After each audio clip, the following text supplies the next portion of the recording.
This video is about the narcissistic stalker, and this is something I haven't heard a whole lot of on YouTube, and I have been going to different videos and listening to what other people have to say, but this is one topic that I have not heard anything about, so I'm going to approach this because I feel that it is quite important. The narcissistic stalker. This is what happens when you try to break off a relationship with a narcissist. You may think that they've gone away because they're no longer contacting you, emailing you, texting you in any way. And a lot of times, sex is used as a battery for a narcissist in a relationship. And it's usually all they require in order to keep a relationship with a normal person. And so what happens is they get addicted to having access to that sex. And I know it sounds crazy and offbeat, but really it is all they need or require. And so once you break off with a narcissist, they may disappear for a time, and most of the time, they're still out there and they're watching you. They're going to do drive-by your house to see who's there. A lot of times they'll take down license plate numbers. I've actually had this happen to me a couple different times. And they use that to call the police. And they'll tell the police that you are actually stalking them, or whoever was at your house, that they took that license plate number off of their vehicle. They'll call the police and say, well, this person was stalking me, when they really weren't. All they did was drive by your house and pull a plate number off of a car and give the police a description of the vehicle, when this vehicle has never even been near that narcissist's house. So it gets really confusing and complicated, and again, that's why I'm going into this. So if you are giving the narcissist the silent treatment, this works, but they become very angry, and a lot of times they can become violent. You will definitely see immediate anger from a narcissist if you try to shut them down. This doesn't necessarily mean that they're going to stay away from you. If you have children with a narcissist in a marriage, it's not okay to stay with that person just because you have children with them. And this is a big mistake that some people make, is they believe in their minds that they're doing the children a favor by staying with that narcissist person.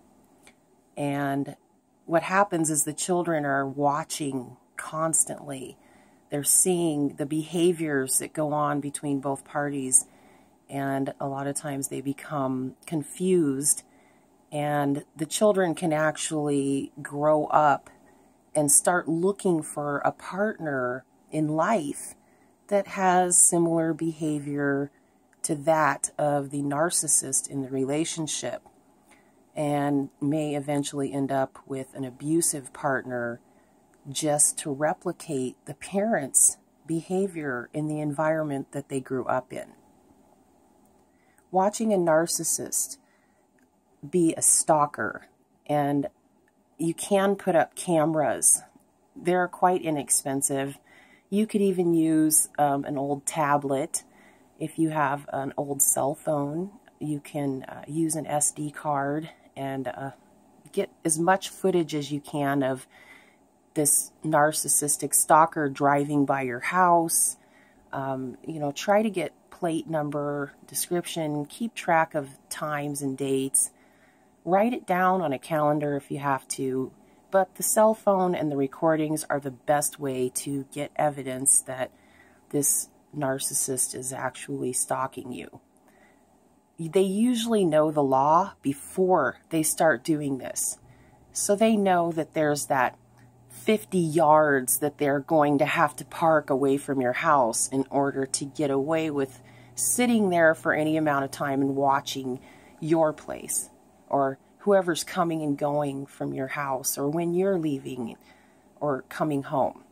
So they already have a pretty good idea of what the laws are and how they can work around it in order to stay away from being arrested or from even being approached by a police officer.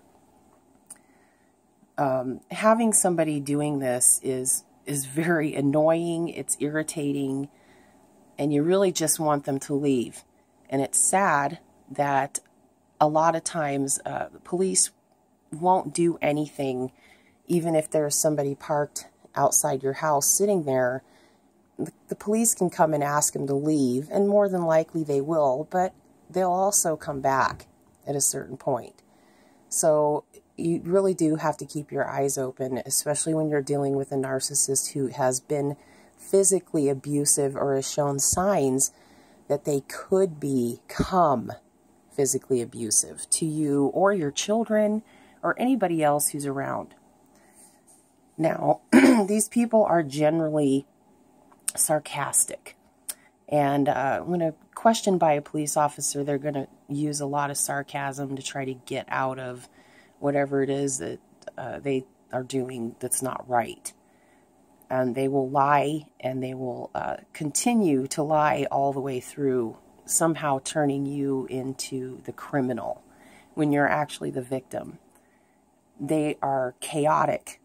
And so this is why I tell people, try to get video footage.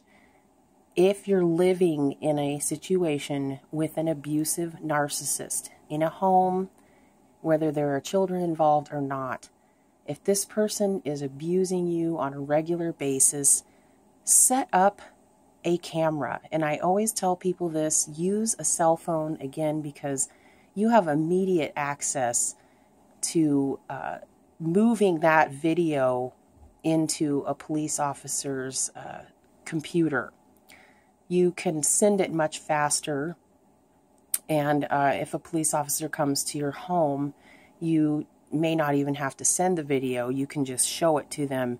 You want to take them off into another room of the house, or maybe step outside and try to show the police officer the video. Because a lot of times you're going to be questioned like you're a criminal, even when you're the victim. So if there's physical violence going on within a household with this narcissist, and they are somehow abusing you physically and emotionally, get it on camera. Set up a camera somewhere where it is not seen. And make sure that you're getting everything in the picture that you possibly can. Try to at least pick up the abusive parts. Don't look at the camera when you're trying to deal with the narcissist while you are recording. Don't give them the idea that you're recording. Don't let them know that you are going to catch them. Because once they are let on that you may be recording, they can become extremely violent and fierce. And I can honestly warn you, be prepared for the fight of your life. So I've seen, instances where the narcissist is being recorded and the victim keeps looking at the camera, and now the narcissist knows there's something up. And I've even heard stories about the narcissist breaking expensive cell phones, throwing them against the wall or on the floor. And now the video footage is gone and the phone is destroyed. And this is why you want to use an SD card, because you can always pull that out and put it into a different device if that sort of thing happens. So this is why I warn people, don't let them know that you're recording, because it will only set them off and make them even more violent. So you want to have that video footage. Again, it works in court as well. So if you do get called into a situation, or let's say the police that come to your house to break up a fight or an issue, you can be arrested as well, especially if the police officer becomes confused by the two stories, which anytime you're dealing with a narcissist, that side of the story is always going to be twisted. And in turn, it often makes the victim's story look untrue or twisted. So police officers can get confused and they'll arrest both parties. So it's good to have that video footage. That way you can either show it to an officer or a judge if you are arrested for any reason. And your attorney.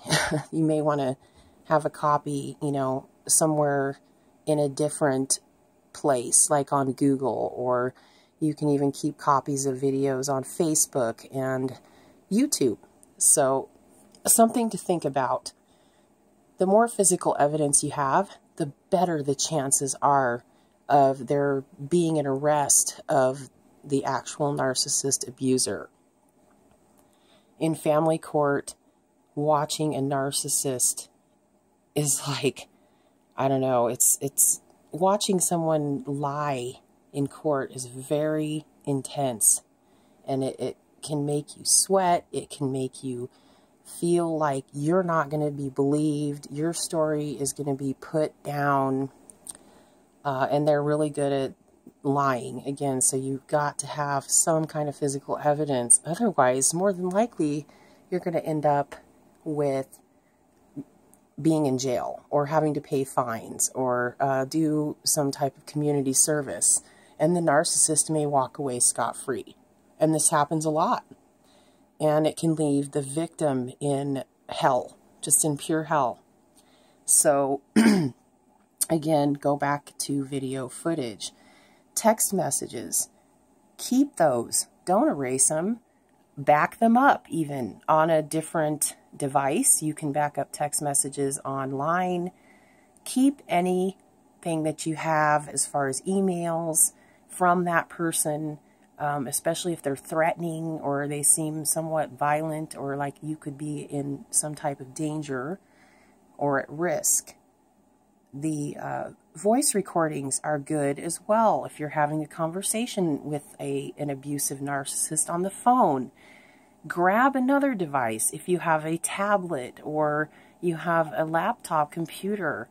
Record everything, even on your side, and try to stay calm and relaxed and, you know, let them go ahead and bury themselves, because that's what's going to happen if you start recording conversations with these individuals.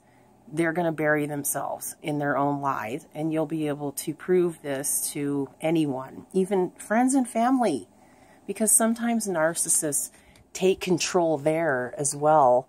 They can turn your entire family against you for something that they did wrong, make you look like a criminal. Again, that's their whole game, is about making you look guilty and feel guilty and try to make you believe that you're insane. And a lot of times when the family members start turning against the victim, a lot of bad things can happen there. So try to keep yourself calm when you're on the phone. Don't cuss back at them. Don't become violent with your words. Try to stay on top of their game and get as much on the recording as you possibly can. Don't ever provoke a narcissist. Again, videotaping is something that you can do to provoke one, especially if they know you're doing it. So don't provoke them because they can become extremely violent. They are very insecure. So this is something that occurs no matter what. Keep everything that you have as far as your belongings, anything like that. Keep it safe, because the narcissist will come in, like let's say for instance there's an arrest and both parties go to jail. The narcissist is automatically going to try to keep your stuff, and they're going to try to tell everybody, including the police or the jury or a judge or whoever is involved, that your stuff is their stuff. And so more than likely you're not going to get it back. So if you feel like things are getting violent in a relationship, in the household that you're living in with this narcissist, start packing your stuff out slowly.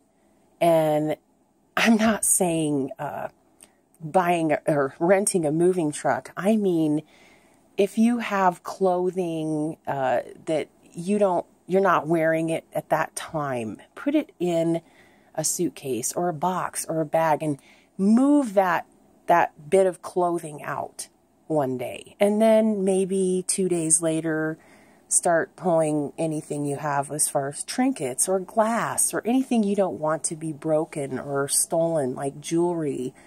When you leave a narcissist, you have to do it undercover. I hate to break it to people, but you don't just walk out or away from an abusive narcissist, because once they know that you're trying to separate from them, again, they're going to try to steal your stuff. They're going to try to break your items, your belongings. And this happens a lot. They become extremely violent. They don't want you to leave. They want you to stay sucked into their game. And so they'll start throwing your things. I've seen instances where people have had their clothing put in the driveway of the house or out in the street and put lighter fluid on it and set it on fire, because he or she's trying to leave the abusive relationship. So they pull it out in the street, make a big scene, make it look like you are somehow the criminal, and that you've done something wrong now. So I have seen that happen with the lighter fluid and the burning of the belongings out in the street and in the driveway. And I've seen, like things like VCRs, stereo equipment, TVs, thrown out of windows or out onto the concrete. So things like this do occur. Don't think for a minute that it won't happen to you. So this is why I say, get your stuff out of there. Call a friend or a family member that you trust and tell them there's something not right. I feel like I'm in trouble here. He's becoming, or she is becoming, abusive. I've seen women throw glass plates at the back of a man's head just because he didn't want to do what she said or what she wanted. So women can be just as physically abusive as men. And needless to say, the glass plate left a big gash in the back of this man's head. And when the police came, obviously the injuries in the back of the head, where the police are going to see that and know that his back was turned when this occurred. So more than likely that particular narcissist is going to be arrested and the other party will be set free. So you want to keep a person there that you trust. If something does happen to you for some reason, whether you are incarcerated or hospitalized or anything like this, that person is going to be there to come in and take your stuff out gently and safely and put it in a nice, safe place for you, so that you will not be at a complete loss. So I've seen this happen before, where people have lost everything they own just because they tried to escape a narcissistic relationship with this person. And so it's chaos, absolute chaos. As far as the children are concerned, a narcissist will lie and say that the children are being abused by the victim.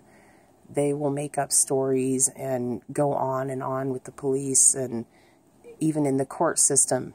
I've seen this happen where the abusive narcissist hits the other person, hurts them, and makes it appear that the children were somehow at risk and that the victim is the actual abuser.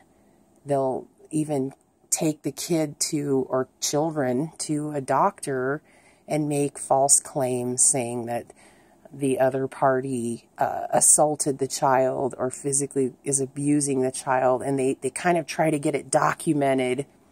And again, a lot of doctors and nurses are trained to spot this type of behavior, and sometimes the social services will be called in, or a police officer will be called in to the doctor's office or to the hospital for stuff like this. And it can go on and on and on. So I always tell people, you know, just please try to find people that you trust. Make sure your belongings are safe. Again, when a narcissist gets caught lying by a district judge, they may plot to kill the judge or threaten their career or job, whichever you want to call it.